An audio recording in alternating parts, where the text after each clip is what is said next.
Okay, तो अभी अगला मॉड्यूल है हमारा इंट्रोडक्शन टू बैकएंड। तो इसमें हम सीखेंगे कि मतलब बैकएंड होता क्या है और हम उसमें ऐप्स कैसे लिख सकते हैं, बैकएंड के ऐप्स हम कैसे लिख सकते हैं। तो एक बेसिक स्ट्रक्चर समझा देता हूँ एक बार कि कोई मेरा बैकएंड का ऐप, वेब ऐप किसी कंप्यूटर पे चल रहा होगा, तो वो क्या करता है, वो रिक्वेस्ट के लिए लिसन करता है। मतलब वो वहाँ पे बैठा है वहाँ पे और वो रिक्वेस्ट के लिए लिसन कर रहा है कि सुन रहा है कि वेट कर रहा है कि रिक्वेस्ट आएगी तो मैं कुछ करूँगा।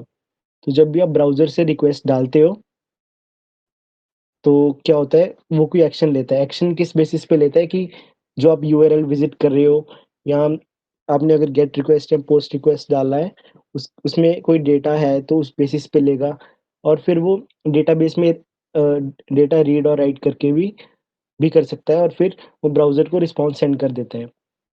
तो पहले हम बात कर लेते हैं कि हम कौन-सी टेक्नोलॉजी यूज़ करने वाले हैं, तो हम नोड यूज़ करेंगे इसमें। तो नोड क्या है, नोड.जेएस क्या है? Node JS runtime for runtime for JavaScript. तो इसका मतलब क्या है कि आप जावास्क्रिप्ट का कोड रन करवा सकते हैं। तो अभी तक क्या हो रहा था कि आप ब्राउज़र में जावास्क्रिप्ट का कोड रन कर रहे थे। जैसे अगर मैं यहाँ पे जाऊँ तो यहाँ पे ब्राउज़र में मैं जावास्क्रिप्ट का कोड रन कर रहा था और मेरे पास डॉक्यूमेंट का एक्सेस था। जैसे मैं देख सकता हूँ यहाँ पे तो डॉक्यूमेंट का एक्सेस था मेरे पास। तो अब क्या हो रहा है कि मैं जो भी जावास्क्रिप्ट का कोड है, वो अपने पीसी पे रन करवाऊँगा, यानी कि outside of the browser context run करवाऊँगा। पहले वो ब्राउज़र पे रन हो रहा था, अब मैं उसको अपने पीसी पे रन करवाऊँगा। तो एक बार मैं आपको डेमो दिखा देता हूँ कि कैसे होता है। अभी नोड इंस्टॉलेशन आगे कवर करूँगा मैं। तो जब आप अपने टर्मिनल में नोड टाइप करोगे,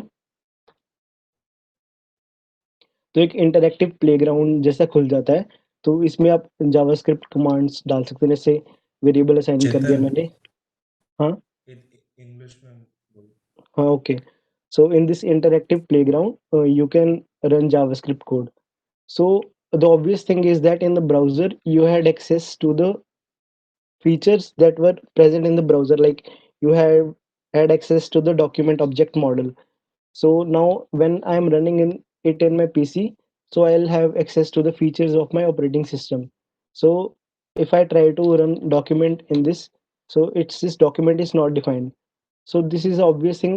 In the browser I had access to document, but now don't have any access to document. But there is a module called OS which I can access in this, like os.home there. So what this will do, it will print the home directory of my operating system. So it is printing the home directory of my operating system. So if I try this in the browser OS, it gives me error that OS is not defined. So this is like a very obvious thing that when JavaScript is running in a browser, I have access to the browser level APIs. But when I'm running it on my PC, I have access to the APIs of the operating system. Okay, so the simple thing is that I can run JavaScript code on my computer. बस इतना ही है वो. तो ये वो this is that example. So now I will cover Node.js installation. This is their site for installation.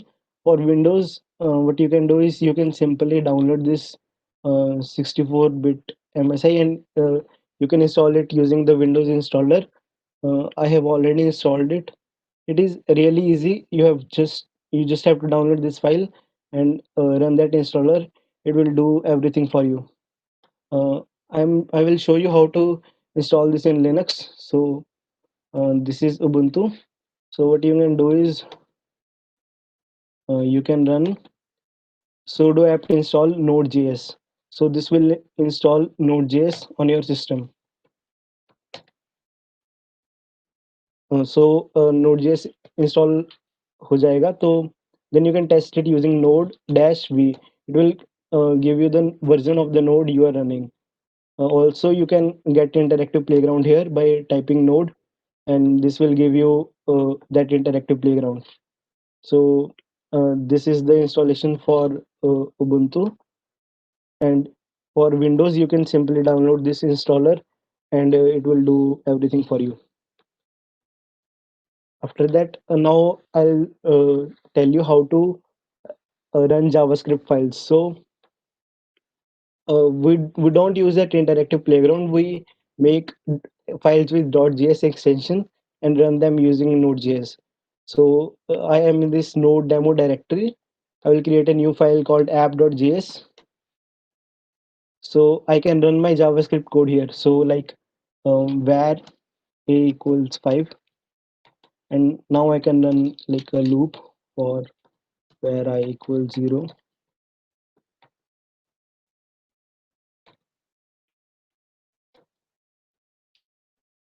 and I can use like console.log to log it to the console. And this is just a demo how to run JavaScript files. So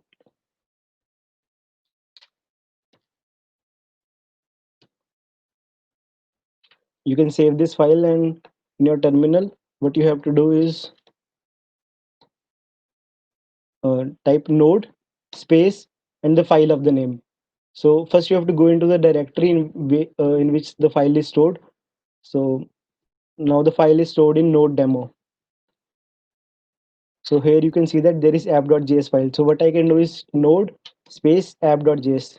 This will run all the code written in this file. So first it is running the loop from 0 to 1, and finally it is printing hello world. So this is a simple demonstration that how you can create files with .js extension and run them using Node.js. After that, I will talk about what is npm. So npm is package manager for Node.js. What is meant by a package? Um in simple terms, what it means is that somebody else has written some code, and I want to use that code in my project. So npm, what it does is it makes everything easier for you. So suppose there are many packages here. What I will be using today is a package called Express. It is a framework. So in this in we can install modules like this. Npm install, oh sorry, using npm install Express. So it will install modules on your in your project. So there are many modules present on the npm. For this tutorial we will be using Express. If you have installed Node.js, npm comes included with the Node.js. So so now I'll go to npm demo. So currently this is empty. So suppose I make a file in npm demo, that is, sorry, app.js. So suppose I need a module that will generate random strings for me. So what I can do is I can search here like random string.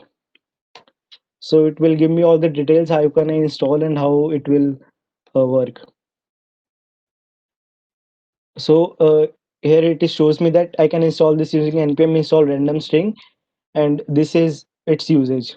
So uh, app.js file here is as it is. So first we will install the package that is a random string. So I'll clear this. So npm space install random string. So this will install this module, and when I open this npm demo,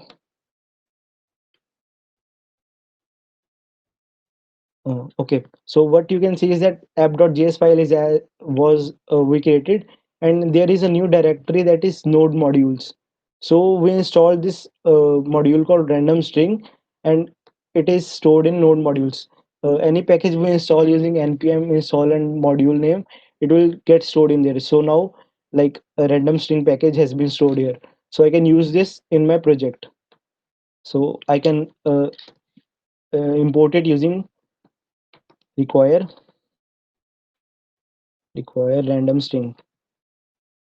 So using this, everything that is in random string has been imported in my project. So now I can start using it. So here they have shown its usage. So like random string dot generate function, what it does is create a random string. So I can call it console.log random string dot generate. Okay, so now I can run this file node app.js. Oh, sorry, I have named this variable rs, so I have to use this rs. Okay, so now you can see that a random string is being generated and I'm logging it to the console. So this is a basic demonstration how you can install packages or modules using npm. There is one more thing I'll show you in this npm demo. So suppose you are installing many modules, like I have installed random string here and I will install express later, and suppose I have installed 7 to 8 modules. So I can manage their dependencies, like um, slide. So one thing we can do is that we can manually install each package by running these commands. There is one other thing that we can do. We can create a file package.json and keep the track of all the dependencies that we are using in that file. So I'll show you how to do that. So suppose I make a new folder here, npm pkg. So npm pkg. So it is currently empty. So we can create that package.json file using any text editor, but npm gives us a utility. We can run npm init, and it will ask us for some data, like what is our package name. You can change this to your project that you are making. I'm using it as default, and entry point is the main JS file that you will be using. So you can type here like app.js and other things. So now you can see what it did is that it created a package.json file. So in this package.json there is a description about my project. So whenever I will install a package using npm, it will be listed here in the dependencies. I'll show you how it is there. So like I have done npm install random string again for this project. So when I run npm install random string, what it does is it has created a key value pair that is dependencies, and here this is an object which contains the dependencies that I am using. So I will be using random string here. So it is listed here in the dependencies. We can manage all our dependencies using this package.json file. So suppose I want to use express also. I can install it using npm install express.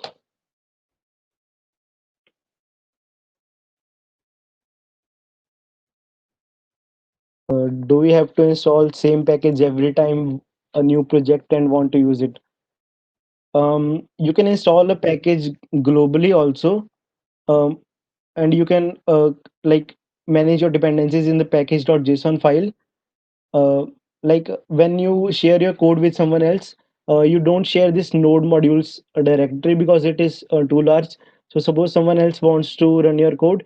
uh, Let me show you. So suppose like I have installed random string and express both in my project. So what I can do is I can simply run npm install to install all the packages that are listed there in the dependencies. So um, you can do anything you want, like um, you can install them globally, or you can use that in your project and keep the track in the dependencies in the package.json. And when you share it with someone else, you can install it using npm install. So like if I delete my node modules folder here, I can simply run npm install to again install those packages. So they are installed, like we can see that node modules are again there.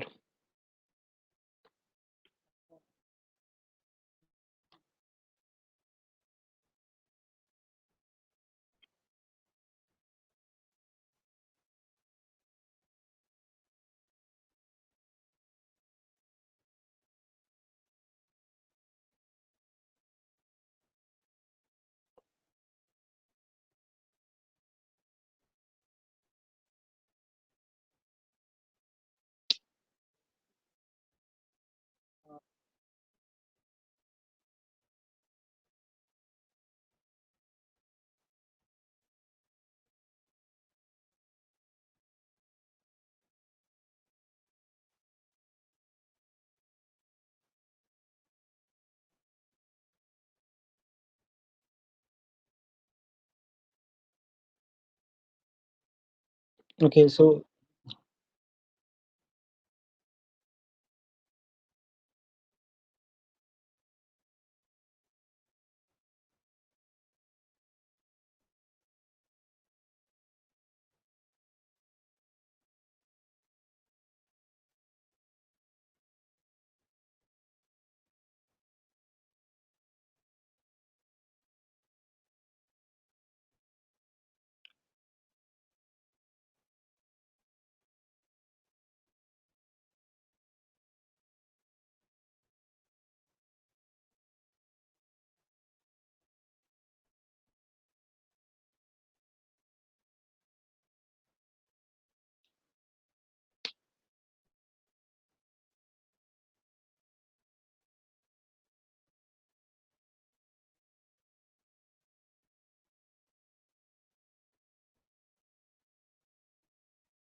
JSON file आप text editor से भी create कर सकते हो किसी पे भी, पर एनपीएम इनिट से वो थोड़ा दे देता है कि आपको क्या-क्या नाम रखना है उसका, तो इसे इससे रन कर सकते हो। तो वो जैसे पैकेज का नेम पूछ रहा है, यहाँ पे वर्ज़न पूछ रहा है, डिस्क्रि तो ऐसे कर सकते हो, तो वो पैकेज डॉट जेसॉन आपके लिए क्रिएट कर देगा।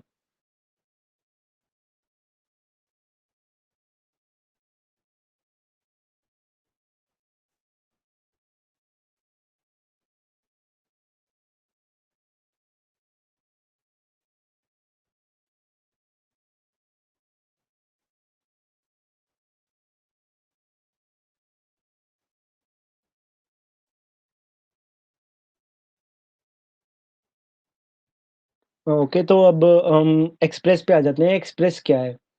एक्सप्रेस क्या है कि एक वेब फ्रेमवर्क है। वेब फ्रेमवर्क क्या करता है, हमें वेब एप्स लिखने में हेल्प करता है। मतलब कुछ नहीं करता वो, बस वो हमारी लाइफ़ थोड़ी ईज़ी कर देता है। तो जैसे उनकी ऑफ़िशियल वेबसाइट आप यहाँ से देख सकते हैं। अम, म बस वो कुछ नहीं करता है, आपकी लाइफ़ ईज़ी कर देता है कि आपको जैसे अगर कोई रूट डालने हैं, तो वो सब काम ईज़ी कर देता है। अब बिना एक्सप्रेस के भी आप बैकएंड ऐप्स लिख सकते हैं, पर एक्सप्रेस से वो काफ़ी ज़्यादा ईज़ी हो जाता है कि अभी आगे आप देखेंगे कि वो ईज़ी कैसे हो जाता है कि बैकएंड के ऐप्स लिखना एक्सप्रेस से। तो पहले भी आपने देखा कि एक्सप्रेस को इंस्टॉल कैसे करते हैं। बस कुछ नहीं करना है, एनपीएम इंस्टॉल एक्सप्रेस। बस ये कुछ नहीं है, किसी और ने कोड लिखा हुआ है, हम वो यूज़ कर रहे हैं बस। सर यूज़र इंटरफ़ेस कहाँ पे है? ये तो पूरा टर्मिनल में है।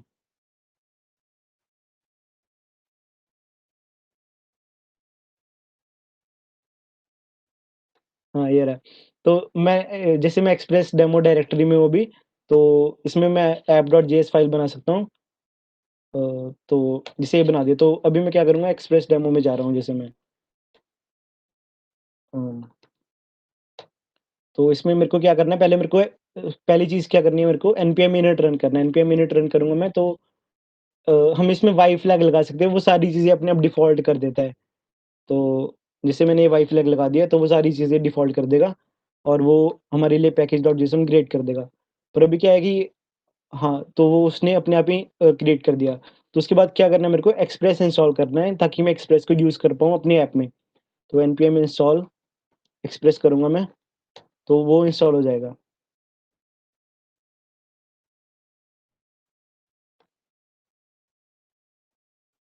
और वो मेरी डिपेंडेंसीज़ में भी आ गया। एक और चीज़ दिखानी है मुझे आपको कि जब मैं जाऊँगा एक्सप्रेस डेमो में और नोड मॉड्यूल्स में, तो यहाँ पे क्या था कि मैंने तो सिर्फ़ एक्सप्रेस इंस्टॉल किया था, ये रहा एक्सप्रेस यहाँ पे, पर इसने बाकी सारे पैकेजेज़ भी इंस्टॉल कर लिए। तो ये क्यों किया इसने? क्योंकि एक्सप्रेस भी इन सब पे डिपेंडेंट है। जैसे अगर मैं एक्सप्रेस के कोड पे जाऊँगा, इस एक्सप्रेस के कोड पे जा रहा हूँ मैं, एक्सप्रेस गिटहब। तो आप देख सकते हैं कि इसमें भी एक पैकेज.जेसॉन फ़ाइल है। तो वो पैकेज.जेसॉन भी डिपेंडेंसीज़ का ट्रैक करके है कि कौन-कौन सी डिपेंडेंसीज़ पे डिपेंड कर रहा है। तो वो जब मैं एक्सप्रेस इंस्टॉल कर रहा हूँ, तो वो npm ये सब भी मेरे लिए इंस्टॉल कर दे रहा है। और इनमें अगर कोई डिपेंडेंसी है, तो वो भी वो इंस्टॉल कर दे रहा है। तो इसलिए वो एक्सप्रेस के अलावा वो सारे पैकेज भी इंस्टॉल हो गए हैं वहाँ पे। तो एक्सप्रेस ऐप अब कैसे लिखते हैं? तो जैसे ऐप.जेएस फ़ाइल बना ली आपने, तो पहले क्या करेंगे, हम उसको इम्पोर्ट कर देंगे एक्सप्रेस को। तो express equal to require express. अब अ, जो ये वाली लाइन है, const app equal to express, ये क्या कर रहा है, मेरी एक्सप्रेस एप्लीकेशन को अ, इनिशियलाइज़ कर दे रहा है।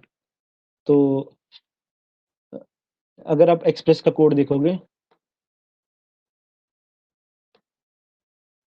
जब मैं एक्सप्रेस पे कोड पे गया, तो मैं index.js पे गया। तो वो क्या कर रहा है कि कुछ मतलब एक्सपोर्ट कर दे रहा है कि जब मैं इसको इम्पोर्ट करता हूँ ना एक्सप्रेस को, तो मेरे को कुछ मिलता है। तो उसमें अगर मैं एक्सप्रेस ये कॉल कर दूँगा, तो मेरे लिए एक एप्लीकेशन क्रिएट हो जाएगा। ये ऐप कुछ नहीं है, बस ये एक ऑब्जेक्ट है। इसमें मेथड्स होते हैं रूट हैंडलर्स डालने के लिए, काफ़ी सारे मेथड्स होते हैं इसमें। जैसे ऐप एक इसमें मेथड होता है, गेट मेथड होता है। अब जैसे जावास्क्रिप्ट वाले में बताया था आपको कि जैसे एक ऑब्जेक्ट होता है, कोई भी ऑब्जेक्ट होता है, उसमें की वैल्यू पेयर्स होते हैं और उसमें हम मेथड्स भी डाल सकते हैं। जैसे कोई भी की वैल्यू पेयर हो गया, नाम हो गया जैसे यहाँ पे, तो और हम यहाँ पे फंक्शंस भी हो सकते हैं। तो ऐसी एक ऑब्जेक्ट है और हम उसपे मेथड्स को कॉल कर सकता हूँ मैं। तो उसमें एक गेट मेथड है, उसको मुझे 2 पैरामीटर्स डालने होते हैं। तो अ जैसे पहले जो पहला पैरामीटर होता है वो क्या होता है कि आपको कौन से पाथ के लिए वो रूट डालना है। तो एक बार मैं कोड लिख देता हूँ, फिर मैं आपको समझाऊँगी कि ये रन कैसे कर रहा है, ओके? और इसको मुझे एक कॉल बैक फंक्शन देना होता है, जो अगर मैं ये वाला रूट विज़िट करूँगा, तो ये वाला कॉल बैक फंक्शन मेरा एग्ज़ीक्यूट होगा। कमेंट्स में कोई डाउट है क्या? नहीं। सर ये स्क्रीन अपडेट हो रही है ना? हेलो? हेलो? हाँ, हाँ। ओके। तो अ, पहले मैं लिख देता हूँ एक बार कोड।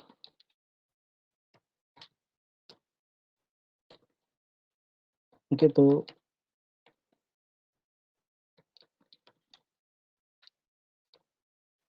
ये मैंने कोड लिख दिया, एक बार मैं आपको रन करवा के दिखा देता हूँ इसको।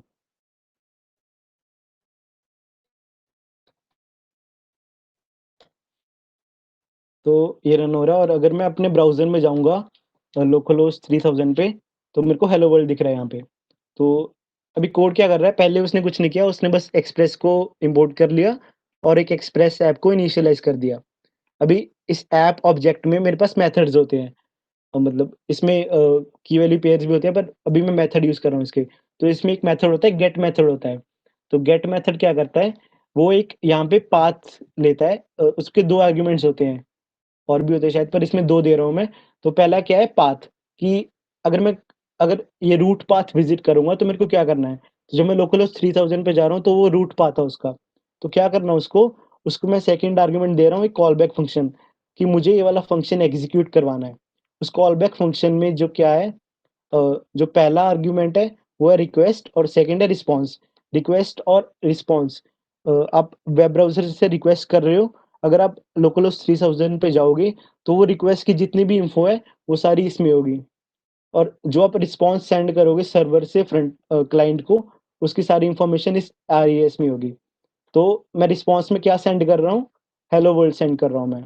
और जो लास्ट वाला लाइन है ऐप डॉट लिसन, वो क्या कर रहा है, मेरे पीसी के पोर्ट 3000 पे रिक्वेस्ट के लिए लिसन कर रहा है। अ, पोर्ट मैं बता बताऊँ क्या होता है कि आपके जैसे अगर सर्वर होता है ना, तो उसमें काफ़ी सर्विसेज़ चल रही होती हैं कि अ, एक तो जैसे मान लो ये वाला ऐप चल रहा है, डेटाबेस की सर्विस चल रही है, ऐसे काफ़ी सारी सर्विस चल रही होती हैं। तो वो सर्विसेज़ को एक्चुअली उनका एंड पॉइंट होता है कि इस एंड पॉइंट पे ये वाली सर्विस है, जैसे 3000 पे मेरा ये वाला ऐप चल रहा है।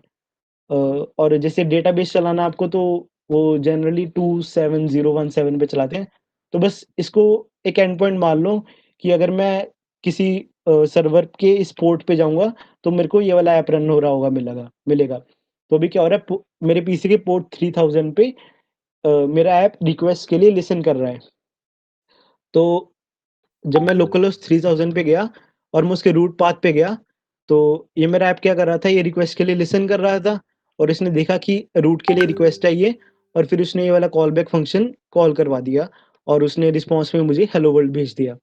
तो अगर आपको कोई और रूट डालना है इसमें तो कुछ भी डाल सकते हैं, जैसे मैं अभी रूट डाल रहा हूँ, मतलब कुछ भी डाल सकते हैं यहाँ पे, जैसे हाउस डाल दिया मैंने, तो सिंटैक्स सही रहेगा उसका और मैं रिस्पॉन्स में भेज सकता हूँ कुछ भी, जैसे अ, अभी तो जैसे मैं स्ट्रिंग भेजा मैंने यहाँ पे, तो मैं क्या कर सकता हूँ, मैं एचटीएमएल भी भेज सकता हूँ, जैसे H1 मैंने हाउस भेज दिया, तो ये एचटीएमएल वहाँ पे दिखा देगा मुझे। तो मैं इसको और सेव करूँगा, इसको दोबारा रन करना पड़ेगा। तो जब मैं जाऊँगा हाउस पे, तो मेरे को सॉरी एक्चुअली यहाँ पे स्लैश हाउस डालना होता है।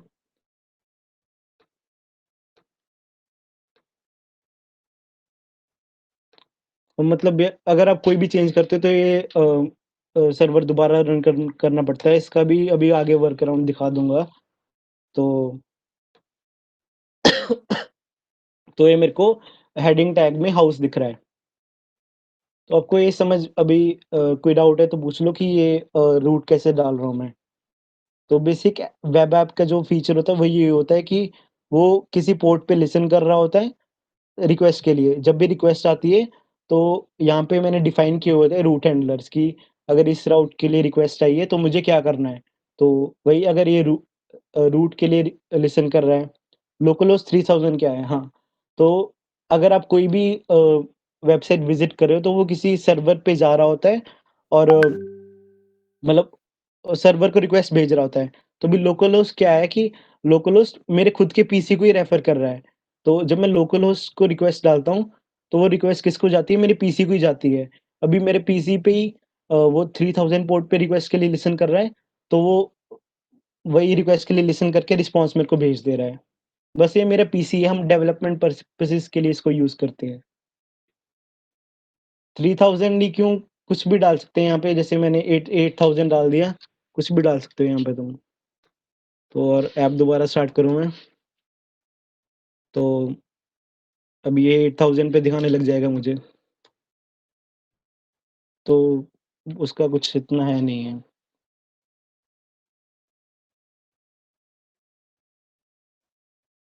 कि तो अ,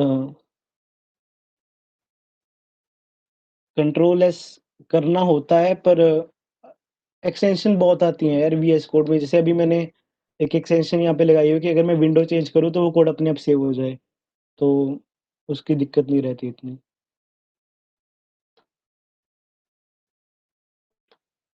और इसका भी बता देता हूँ कि जब भी मैं कोड सेव कर रहा हूँ तो मेरे को सर्वर दोबारा रन करना पड़ रहा है।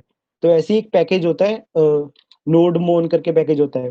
तो मैं वो यूज़ करूँगा तो क्या होगा कि अगर मैं कोई भी अपने कोड में चेंज कर रहा हूँ, तो वो सर्वर अपने आप से रीस्टार्ट कर देगा। जैसे अभी ये वाला पैकेज मैं जैसे इंस्टॉल कर लेता हूँ, नोड मोन,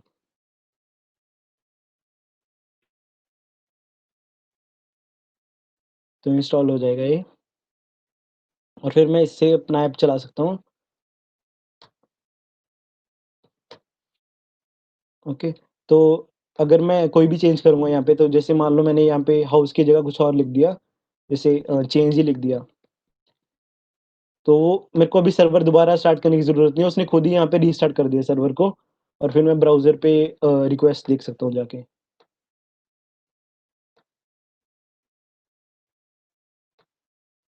ये कैसे पता पड़ेगा कि अ, अच्छा, ये तो सर्चिंग ही करनी पड़ेगी यार तुम्हें, गूगल पे सर्चिंग करो तो वो दिखाई देता है मोस्ट प्रोबेबली। तो अगली स्लाइड पे जाते हैं। तो ये तो एक्सप्रेस का एक बेसिक सा डेमो है कि मैं राउट हैंडलर्स कैसे डिफाइन कर सकता हूँ, जैसे गेट के लिए मैंने डिफाइन कर दिया। ये वो बस जो ऊपर कोड था उसका थोड़ा एक्सप्लेनेशन है, आप स्लाइड्स से देख सकते हो उसको। मिडलवेयर में अभी आगे कवर करूँगा, इसको अभी स्किप कर देते हैं। और जैसे एक चीज़ मेरे को ये दिखानी है आपको कि अगर मैं गिटहब विज़िट कर रहा हूँ और जैसे मैं मान लो अपनी प्रोफ़ाइल पे जा रहा हूँ, तो इसका रूट क्या है कि ये रूट यहाँ पे मेरा नाम है। तो अभी आपने देखा कि रूट जब मैं ऐड कर रहा था, तब ये मैं खुद ही डाल रहा था कि कोई स्पेसिफ़ाई कर दे रहा था मैं कि कौन-सा रूट है। जैसे अगर मैं कोई और भी डालूँ तो मैं खुद स्पेसिफ़ाई कर रहा था। पर अभी इसमें क्या हो रहा है कि वो रूट जैसे ये मेरा नाम है, तो वो मेरी प्रोफ़ाइल दिखा दे रहा है। अगर मैं किसी और की प्रोफ़ाइल विज़िट करूँगा, तो जैसे इसकी की, तो इसका यूज़र नेम यहाँ पे आ गया। तो ये चेंज हो रहा है और जो गिटहब का जो सर्वर है, वो ये नाम लेके अपने डेटाबेस से इस यूज़र की डिटेल्स मेरे को डिस्प्ले कर दे रहा है। तो ये दिखाता हूँ कि कैसे कर सकते हैं हम। तो ये कर सकते हैं ऐसे ऐप डॉट गेट। सो सपोज़ मेरे को यूज़र ही चाहिए। तो यूज़र राउट पे मैं क्या चाहता हूँ कि इसके बाद मैं अगर यूज़र नेम डालूँ, तो मेरे को वो सर्वर पे पता लग जाए कि ये वाला यूज़र नेम आया है वहाँ पे। तो ये हम कर सकते हैं, ये सेमीकोलन होता है या कोलन होता है पता नहीं मेरे को, और 2 डॉट्स जो होती हैं, तो यहाँ पे नेम और फिर रिक्वेस्ट रिस्पॉन्स। फिर अभी यहाँ पे क्या होगा कि अगर मैं यूज़र के बाद कोई भी नाम डालूँगा, तो अभी मेरे को क्या चाहिए, मेरे को इस नेम का एक्सेस चाहिए। तो वो एक्सेस कैसे मिलता है कि अ, रिक्वेस्ट डॉट ये एक पैरामीटर बन गया अब मेरी रिक्वेस्ट का, request dot params dot name. इससे मेरे को ये जो इसकी वैल्यू आई है यूआरएल के साथ, वो मुझे मिल जाएगी। तो जैसे मैंने इसको लेट कर लिया किसी के लिए, जैसे एन कर दिया मैंने यहाँ पे। तो अब मैं रिस्पॉन्स में क्या भेज सकता हूँ, रिस्पॉन्स में जैसे मैंने भेज दिया हेलो, और फिर जो भी नाम रिक्वेस्ट के साथ आया मैंने वो भेज दिया, हेलो एन। ओके। तो अगर मैं ब्राउज़र पे विज़िट करूँगा, लोकलहोस्ट यूज़र, और यहाँ पे जैसे मैंने अपना नाम डाल दिया, तो यहाँ पे क्या आ रहा है, हेलो और फिर मेरा नाम। तो गिटहब में क्या हो रहा था, यही चीज़ हो रही थी, उसके github.com पे जा रहा था, तो यहाँ पे यूज़र नेम डाल रहा हूँ मैं, तो वो मेरे को यूज़र की डिटेल्स दिखा दे रहा है। अभी डेटाबेस नहीं यूज़ कर रहे हैं हम इसमें, तो ऐसे ही मैं एग्ज़ाम्पल के लिए बस रिस्पॉन्स भेज रहा हूँ उसको। तो अ, अगर यूज़ कर रहे थे तो हम क्या करते, हम ये नेम ले लेते और फिर अपने डेटाबेस में देखते कि हमारे डेटाबेस में इस यूज़र नेम से कोई हमारे पास डिटेल्स पड़ी हैं या नहीं। अगर पड़ी होती तो हम वो डिटेल्स भेज देते, और या तो एचटीएमएल भेज देते उसको, या ऐसे ही रिस्पॉन्स भेज देते। वो आगे दिखाऊँगा कि हम कैसे वो भेज सकते हैं उसमें, और ईज़िली कैसे भेज सकते हैं। तो जैसे किसी का भी नाम डाल सकता हूँ, जैसे मैं इसमें, तो जैसे टॉम डाल दिया, तो हेलो टॉम आ गया यहाँ पे। अ, ओके। एक और होता है गिटहब में, जैसे मैं गिटहब पे गया, आपने देखा होगा कि आप जब आप सर्च करते हो तो वो कैसे आती है, जैसे मैंने नोड के लिए सर्च किया, तो यहाँ पे क्या हो रहा है, एक सर्च का राउट है और उसमें क्वेरीज़ करके ऐसे नोड आ गया। तो अभी हम ये देखेंगे कि हम ये क्वेरीज़ हैं वो कैसे यूज़ कर सकते हैं। तो सपोज़, तो इसको कैसे कर सकते हैं, तो जैसे मान लो मैंने कोई नया राउट बनाया, सर्च का राउट बनाया जैसे, तो सर्च का राउट बनाया मैंने जैसे, और फिर ये उसका सिंटैक्स फ़ॉलो किया, रिक्वेस्ट रिस्पॉन्स। फिर मेरे को क्या चाहिए कि जो भी उसने साथ में क्वेश्चन मार्क क्वेरीज़ करके जो भी कुछ डाला है मेरे को वो चाहिए। तो वो किस में होता है, रिक्वेस्ट में होता है, वो रिक्वेस्ट डॉट क्वेरी, उम, जस्ट 2 मिनट्स। हाँ, रिक्वेस्ट डॉट क्वेरी में होता है वो। तो अगर मैं इसको रिस्पॉन्स में भेजूँ तो हम देखेंगे कि आउटपुट क्या है। तो जैसे मैंने इसका नाम डेटा रख दिया और फिर मैंने रिस्पॉन्स में डेटा भेज दिया। तो अभी अगर मैं अपने ब्राउज़र पे जाऊँगा, और ये विज़िट करूँगा सर्च। अभी सर्च में मैं क्या कर सकता हूँ, मैं इसमें क्वेरीज़ डाल सकता हूँ। जैसे अभी आपने गिटहब पे देखा वो नोड के लिए सर्च कर रहा है, अभी आप अमेज़न पे सर्चिंग करते हैं तो वो फ़िल्टर्स वगैरह भी डाल देता है। तो जैसे क्वेरी मैंने डाला फ़ोन्स के लिए और अभी मान लो मेरे को कोई और पैरामीटर चाहिए तो एम्परसैंड करके हम और पैरामीटर्स डाल सकते हैं। तो इसमें मैंने डाल दिया फ़िल्टर इक्वल टू प्राइस। तो जब मैं विज़िट कर रहा हूँ अ, ये उसको थोड़ा जीसॉन को ऐसे अच्छा दिखा दे रहा है। तो जैसे ये चीज़ थी मैंने मेरा यूआरएल था जो वो ये था। या इसमें मैंने क्या किया, जो भी उसने क्वेरीज़ डाली थी वो मैंने डेटा में स्टोर करवाई और मैंने वही रिस्पॉन्स में भेज दी। और इस रिस्पॉन्स में वही आ गई, क्या था? एक तो क्यू था, उसकी वैल्यू क्या थी? फ़ोन थी, ये की वैल्यू पेयर्स हो गए और फ़िल्टर था, उसकी वैल्यू क्या थी? प्राइस थी। ओके। तो अगर आप डेटाबेस यूज़ कर रहे हो तो क्या होता? आप क्वेरीज़ ले लेते और फिर जैसे इसमें क्यू में क्यू में मेन क्वेरी थी मेरी कि जो सर्च करना है मैंने, तो फिर आप डेटाबेस में सर्च कर लेते उस क्वेरी के लिए और फिर उसके बेसिस पे आप रिस्पॉन्स भेज देते। हाँ, तो ये कवर हो गया। कोई डाउट है तो पूछ लो।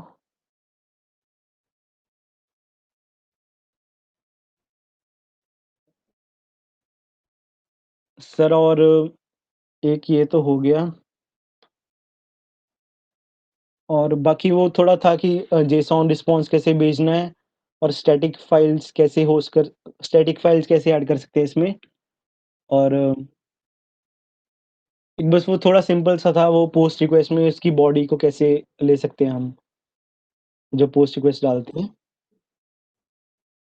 नहीं, वो भी थोड़ा है इसमें।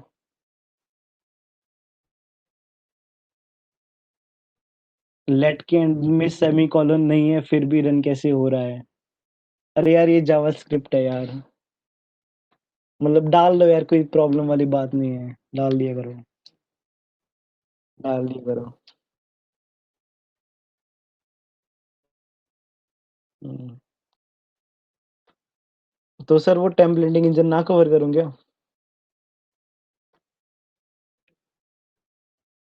अ, जितना अभी तक पढ़ा है वो समझ आ रहा है तुम लोगों को? कमेंट्स में डाल दो। ये बैकएंड वाला पार्ट समझ में आ रहा है ना सबको? ऊपर से तो नहीं जा रहा है? जो बात नहीं समझ आ रही वो पूछ लो।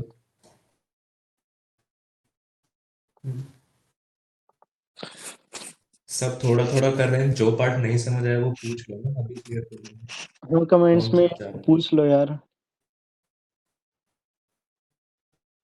हाँ, वही प्रैक्टिस से ही होगा सर। हाँ।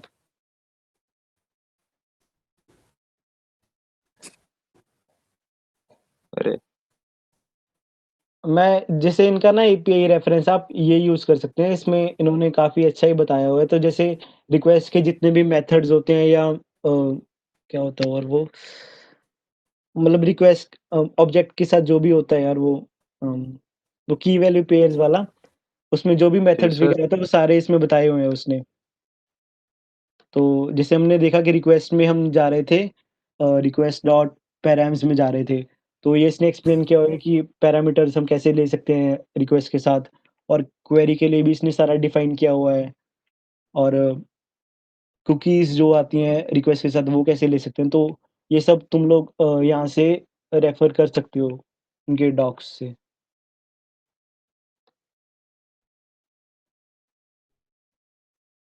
हाँ, वो भी रहती हैं। एक थोड़ा इंटरैक्टिव सा बना देता हूँ इसको, एक चीज़ होती है लोकल टनल करके, तो वो क्या करेगी जो मेरे अभी इस पे चल रहा है, मेरा ऐप चल रहा है अच्छा उसका एक्सप्लेनेशन अभी बाद में बता दूँगा, पहले मैं आपको दिखा देता हूँ करता क्या है वो। तो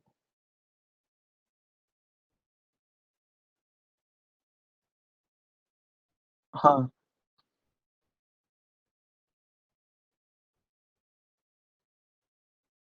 हाँ, क्योंकि वो मतलब कंपल्सरी नहीं है मेरे ऐप को चलने के लिए, बस वो मेरी डेवलपमेंट के लिए डिपेंडेंसी है। जैसे अभी नोडमोन है, वो मेरे ऐप के लिए कंपल्सरी नहीं है, बस वो मेरे कन्वीनियंस के लिए है कि मेरा ऐप अपने आप रीस्टार्ट होता रहे।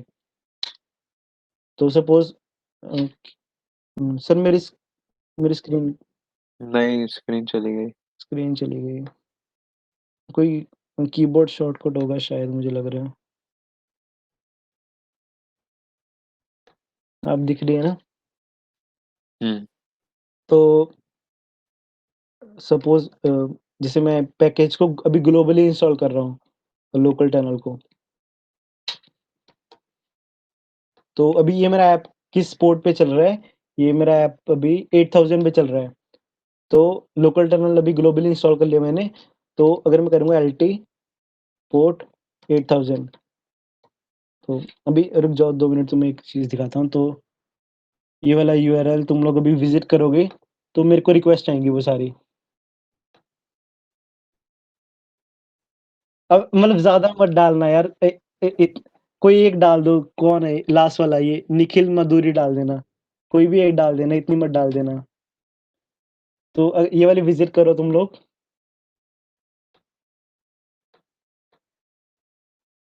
सिंपल ये वाले विज़िट करो, स्लैश वाले विज़िट कर लो।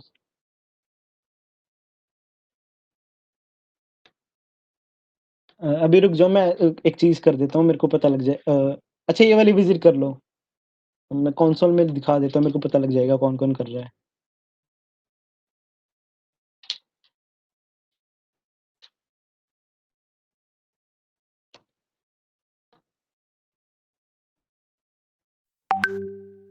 ओके। तो तुम्हें ये वाली विज़िट करनी है, यूज़र उसके बाद अपना नाम डाल दो। जैसे मैंने अपना नाम डाल दिया, तो मेरे को यहाँ पे दिख रहा है, और मेरे टर्मिनल में मेरे को यहाँ पे दिख गया। तो तुम लोग अपने नाम से डाल दो, मुझे यहाँ पे दिख जाएगा कौन-कौन डाल रहा है। हाँ, इसका दिक्कत ये रहता है। यूआरएल चेंज हो गया। मैं रुको, यूआरएल हाँ, सब डोमेन कर देता हूँ। अ, सपोज़ टेस्ट कर दिया, तो वो टेस्ट पे ही चला देगा हर बार। तो ये वाला विज़िट कर लो। हाँ, हेलो भी मिल गया था मुझे, लगा कि शायद ना मिले। हाँ, हाँ, ये वाला विज़िट कर लो। हाँ, नमस्ते आ गया, अभी किसी ने नमस्ते से रिक्वेस्ट भेजी है। और भेज लो यार अपने नाम से, वर्ल्ड वाइड से आ गया जैसे। वे अपने नाम से भेज दो, मुझे पता लग जाएगा कौन भेज रहा है।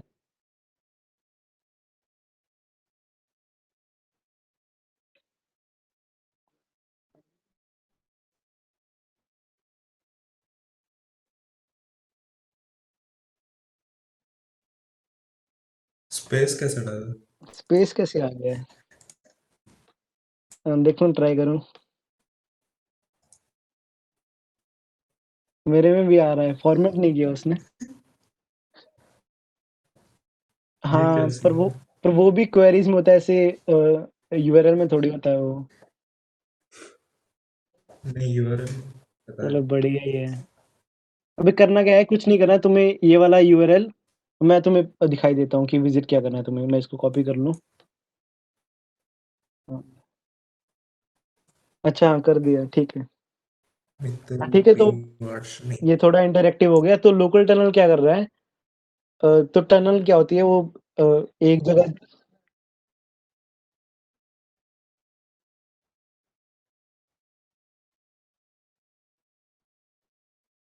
हाँ, तो टनल क्या होती है, मेरे को एक जगह दूसरे जगह जाने में हेल्प करती है। तो ये क्या कर रहा है, ये अभी जैसे मेरा ऐप अभी मेरे पीसी पे चल रहा है, तो लोकल टनल का सर्वर कहीं चल रहा होगा, तो वो रिक्वेस्ट लेके मेरे पीसी पे फॉरवर्ड कर दे रहा है। मेरे को रिक्वेस्ट आई जा रही है।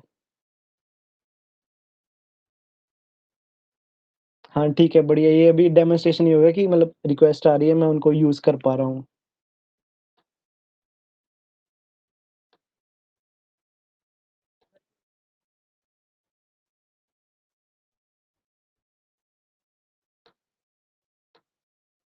हाँ, ठीक है, अभी आगे और कवर करूँ क्या सर अभी? काफ़ी कुछ पड़ा है अभी वैसे। और पढ़ना है क्या? चैट में लिख दो, मैं ये बंद कर दूँ पहले।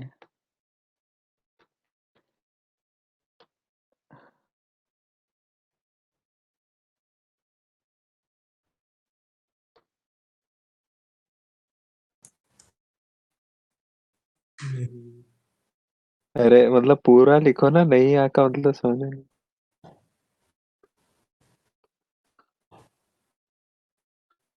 भाई आज लास्ट डे है वेब डेव का। हाँ, वेबडी का लास्ट। बाद में कब करते हैं भाई?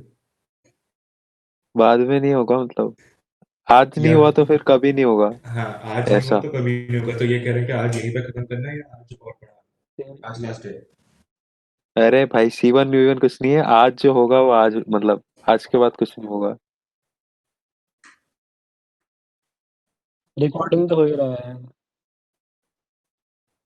हम पढ़ा देते हैं चलो। तो अभी आपने बस सिंपल ये देखा कि जैसे एक डेमो के बेसिस पे दिखाया था कि गिटहब कैसे यूज़र नेम लेता है और सर्च क्वेरीज़ कैसे होती हैं और हम उसको अपने ऐप में कैसे यूज़ कर सकते हैं। नेक्स्ट एक ये चीज़ होती है स्टैटिक फाइल्स के लिए बता देता हूँ। तो सपोज़ जैसे मैं अभी यहाँ पे एचटीएमएल फाइल सेंड कर दे रहा हूँ, मैं जो भी इस राउट में बनाऊँगा तो इसका बेसिकली यूज़ ये होता है कि मैं डायनामिकली रिस्पॉन्सेज़ जनरेट कर सकता हूँ।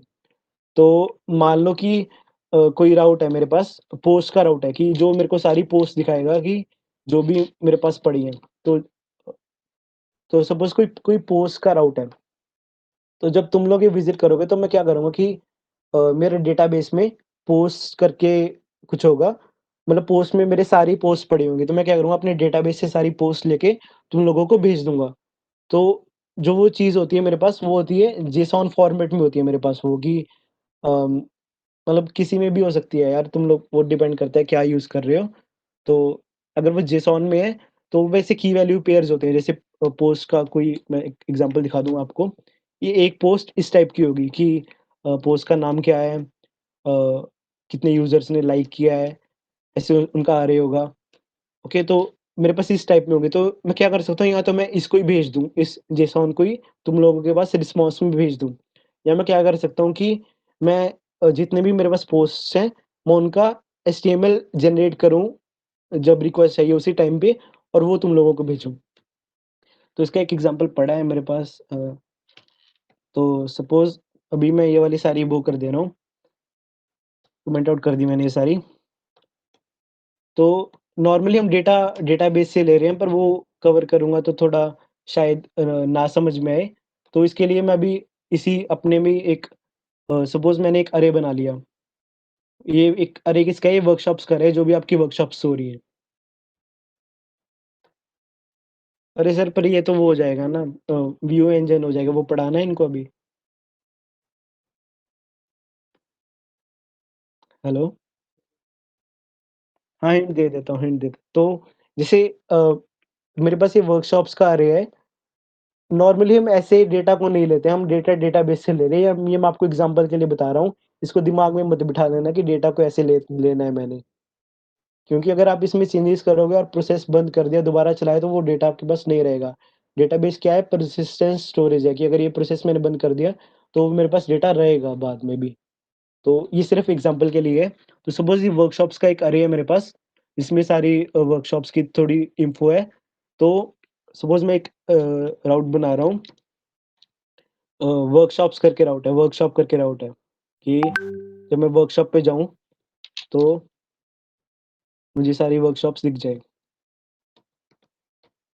ओके, तो अभी मैं क्या कर सकता हूँ, या तो मैं ये अरे ही भेज दूँ, जैसे जैसे अभी आपने देखा ना, मैं रिस्पॉन्स डॉट सेंड करके कर रहा था, और जैसे मैंने अभी इसमें स्ट्रिंग भेजा या एचटीएमएल का स्ट्रिंग भेज दिया या फिर जेसॉन ही भेज दिया, तो एक इसमें अलग से मेथड भी होता है जेसॉन की, आपको स्पेसिफिकली जेसॉन ही सेंड करना है उसको।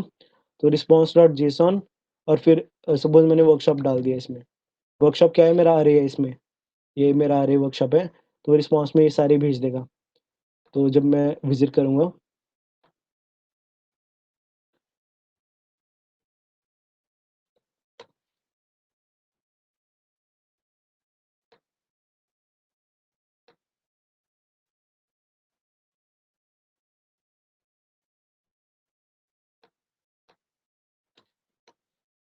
हाँ, तो उसने वो अरे यहाँ पे मेरे को जेसॉन फॉर्मेट में भेज दिया और यहाँ पे डिस्प्ले हो रहा है।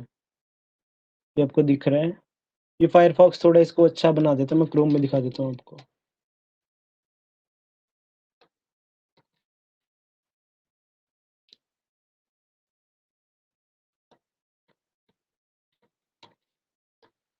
तो ये अभी एक अरे के फॉर्मेट में आए हैं यहाँ पे सारे इवेंट्स।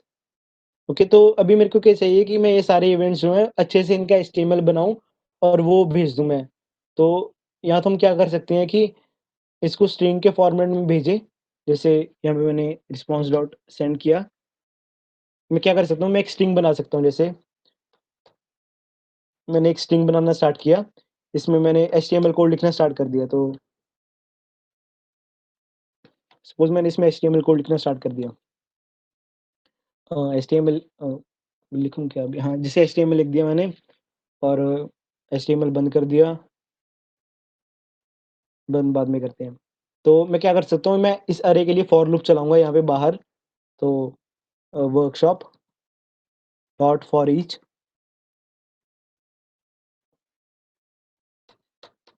उसके लिए मैं लूप करूँगा और फिर मेरे को जैसे भी जिस भी टाइप का हर इवेंट के लिए मेरे को चाहिए कि एचटीएमएल कैसे दिखना चाहिए, मैं वैसा स्ट्रिंग्स में ऐड करके इस सारी स्ट्रिंग में अपेंड करता जाऊँगा और फिर रिस्पॉन्स में वो भेजूँगा। तो मेरे को एक अच्छा रिस्पॉन्स दिख जाएगा। पर इतना सब करने की ज़रूरत नहीं है, हम व्यू इंजन्स यूज़ कर सकते हैं। व्यू इंजन क्या होता है? हम एक टेम्पलेट डिफाइन कर सकते हैं कि मेरे को कैसा व्यू दिखना चाहिए। अ, जैसे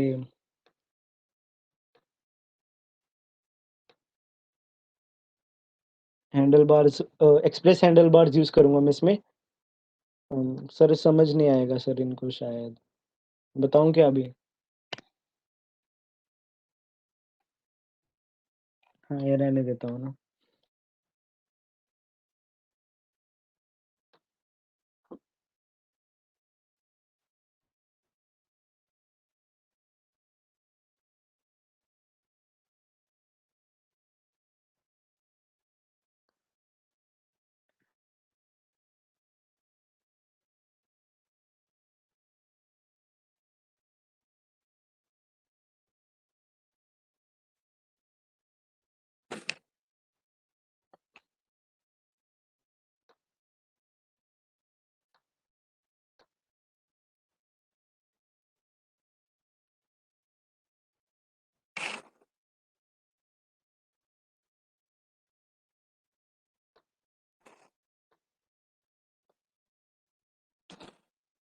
हुँ।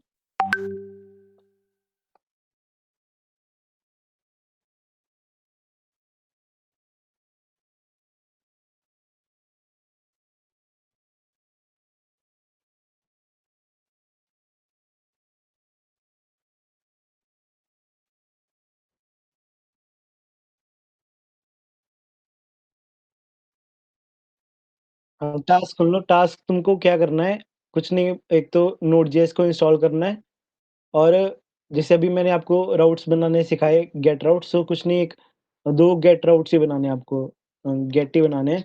एक तो रूट और वाला हो गया, ये टास्क 5 है, ठीक है ना? 4 जेएस वाला था। हाँ, 5 लिख देता हूँ मैं यहाँ पे। तो एक तो सिंपल रूट वाला बनाना है, स्लैश वाला। ये क्या करना चाहिए, बस हेलो वर्ल्ड दिखाना चाहिए मेरे को वहाँ पे। तो काफ़ी सिंपल सा ही टास्क है। और दूसरा क्या है कि यहाँ पे आप अपने नाम का राउट बना लो, जैसे मैंने अपने नाम का बना लिया और रिस्पॉन्स में मुझे बस यही दिख जाना चाहिए। बस इतना ही करना है। जैसे आपको अपने नाम का बनाना है, जैसे लास्ट वाला विमल का है, तो वो अपने नाम का ही बनाएगा और रिस्पॉन्स में ये भेज देगा। इतना ही टास्क है बस।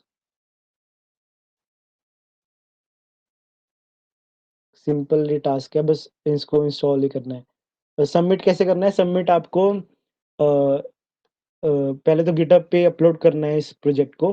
जैसे अम,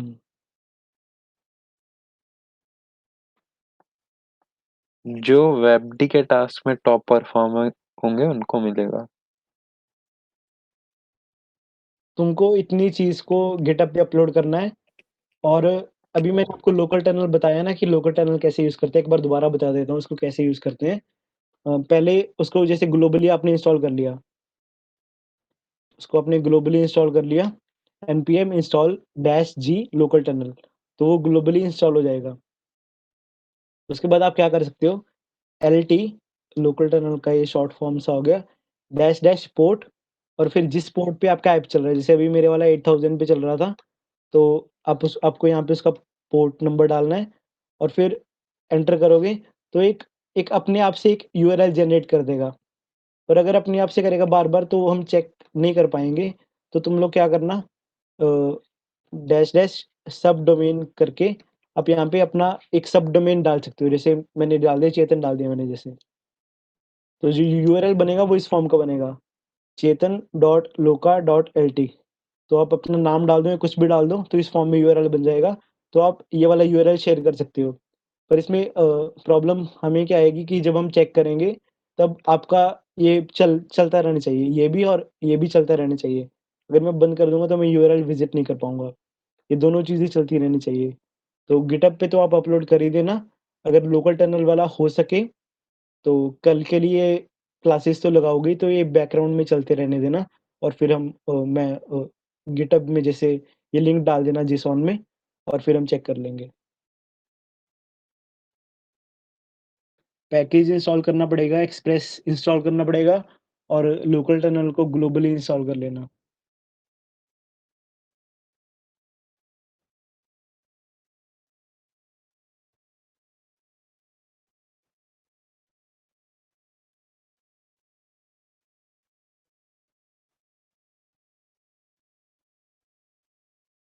हाँ, तो एनपीएम एक्सप्रेस को ग्लोबली इंस्टॉल नहीं करना है, एक्सप्रेस को तुम लोकली कर लेना अपने प्रोजेक्ट के लिए, लोकल टनल को ग्लोबली कर लेना बस।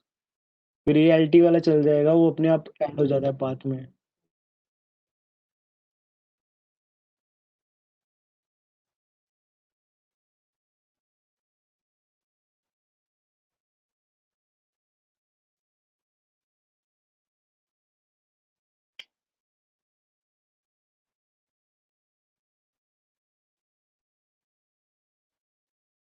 कब तक करना है?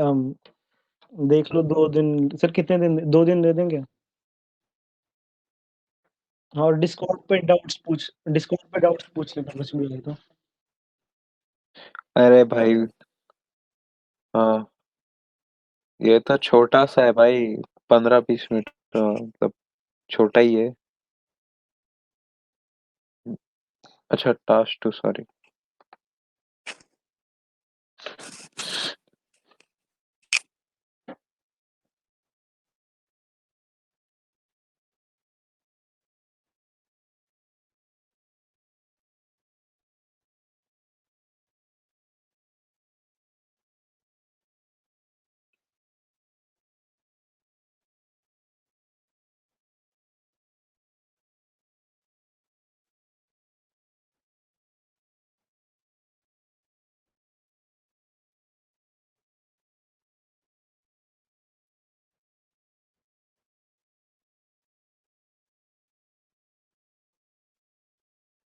और ये वाला टास्क खुद कर लेना यार, मतलब कोड तो बे ऑलमोस्ट सेम ही रहेगा वैसे सबका, पर खुद ट्राई करना, थोड़ा आपको आइडिया मिल जाएगा जब खुद ट्राई करोगे कि कैसे काम हो रहा है सारा कुछ।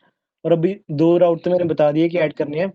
अपनी मर्ज़ी से तुम लोग कोई और भी कर सकते हो ऐड।